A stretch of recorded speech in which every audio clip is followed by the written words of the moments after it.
rassurer un patient versus éviter qu'il ne fasse n'importe quoi après être sorti du cabinet. Comment trouver l'équilibre entre les deux? Voici une question qui nous est posée et auquel on va répondre, Laurent Fabre et moi-même, dans ce SAV des ostéos, série La mécanique de la douleur. Alors, cette vidéo, elle traite d'un cas clinique qui nous a été proposé par un membre de ton e-learning, Laurent, François, qui officie en Belgique. Et voilà, qui nous propose ce cas clinique que vous allez découvrir, un patient sportif qui se présente avec lombalgie. Et à l'examen, François retrouve des signes discoménagés avec un slum gauche très positif. Le patient ne supporte plus la position assise où la douleur est très aiguë et le LASEI est négatif. Il n'y a pas encore de signes neurofonctionnels positifs à ce stade, mais François imagine bien que des signes de hernie peuvent apparaître dans les jours qui viennent. Qu'est-ce que ça t'inspire, Laurent, ce cas clinique?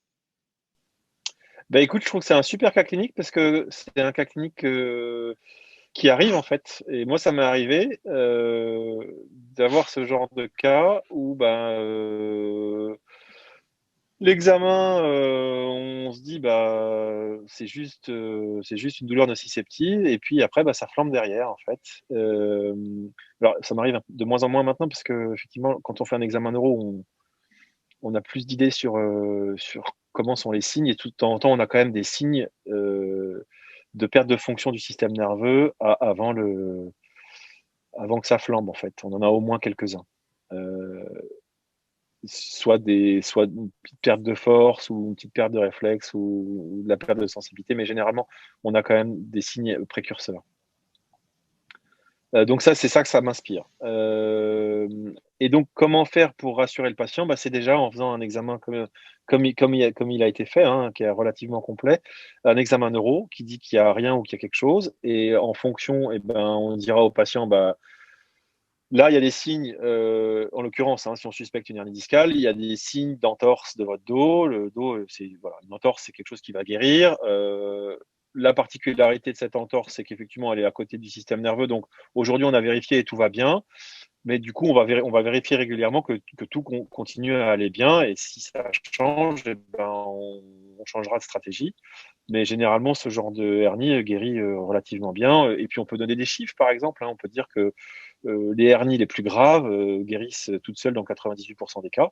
Donc déjà, on donne un pronostic qui fait que ça va guérir. On peut donner aussi une idée du temps que ça va durer en disant que généralement, il faut au moins 6 semaines de guérison pour un ligament. Donc ça va prendre un peu le temps, mais qu'on va trouver les stratégies ensemble pour que ça aille mieux et qu'il va falloir faire des trucs et éviter d'en faire d'autres. Voilà. Donc, un examen clinique assez complet qui peut permettre de dire au patient, voici l'état de la situation, et en fonction de l'état de la situation, voilà le pronostic. Maintenant, il y aura des trucs à faire, des trucs à pas faire. Le pronostic peut être amélioré si, effectivement, et là, ce qui m'inspire dans ce cas, c'est qu'il manque quand même un truc dans cet examen clinique, c'est qu'il manque la notion de préférence directionnelle.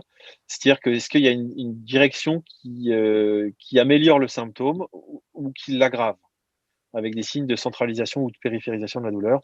Et ça, c'est quand même un signe pronostique qui dit que on a des outils pour améliorer la situation euh, plus rapidement, quoi. Centralisation de la douleur, ça veut dire quoi? La centralisation de la douleur, c'est un changement de topographie qui va être dans le sens du plus distal vers le plus proximal. Donc, par exemple, si on a une douleur dans la jambe, la douleur dans la jambe va remonter vers le dos. Et généralement, on obtient ce signe de centralisation ou le signe de périphérisation qui est l'inverse par une direction spécifique de mouvement répété. Le patient a une douleur dans le dos et dans la jambe. À l'examen clinique, on va lui faire des mouvements répétés dans une certaine direction. Donc, généralement, c'est des séries. Donc, il y a tout un protocole. C'est quelque chose qui a été décrit dans la méthode McKenzie. Et on fait des séries de répétitions de mouvements. Donc, par exemple, là, on pourrait prendre l'extension. Et plus on fait de l'extension, plus la douleur dans la jambe, au fur et à mesure, va diminuer et se recentrer vers la colonne. Qu'on fasse ça debout ou allongé, plus on fait des extensions, plus ça se rapproche. Ça, c'est le signe de centralisation. Et puis, généralement, la direction strictement opposée va faire la topographie inverse, c'est-à-dire que vous allez vous fléchir dans une direction et à ce moment-là, la flexion, plus on va se fléchir, plus ça va donner des douleurs dans la jambe. Et c'est pas que dû au système neuroméningé, parce que là, effectivement, cette flexion antérieure, ben, ça ressemble à un slump, mais c'est aussi sur des répétitions avec les racines sacrées détendues par la flexion des genoux. Plus on fait des flexions de hanches et de rachis lombaires, et ben, plus la douleur va commencer à diffuser dans la jambe. Voilà. Et est-ce qu'il y a une valeur donc pronostic, plus ça centralise, plus c'est mieux, on peut dire? Oui, c'est ça. C'est ce que je disais tout à l'heure. Ça améliore le pronostic. C'est-à-dire que des gens qui sont répondants mécaniquement vont avoir une amélioration. Enfin, le pronostic est amélioré. Alors que les gens qui ont des douleurs dans toutes les directions et on n'arrive pas à centraliser, ça va être une autre stratégie.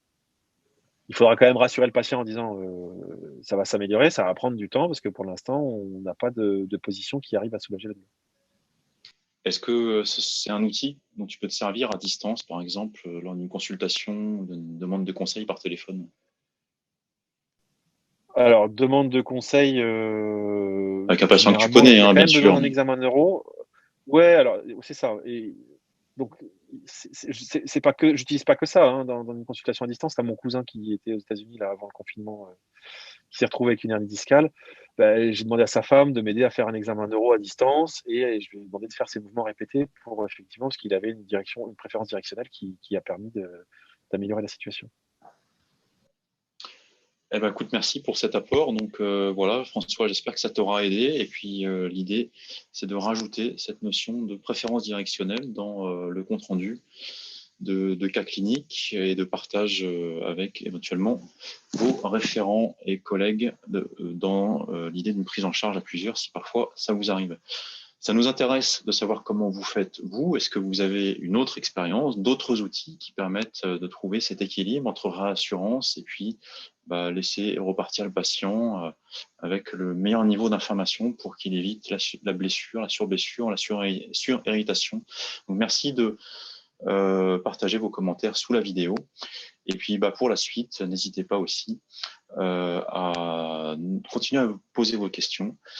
Nous, on adore les traiter dans ce type de capsule. Abonnez-vous si ce n'est pas encore fait à cette chaîne ou également à nos réseaux sociaux, que ce soit sur Insta ou sur Facebook. On publie régulièrement des résumés de conférences ou des capsules comme celle-ci. Merci Laurent, merci à tous et à bientôt pour la suite. Ciao, ciao.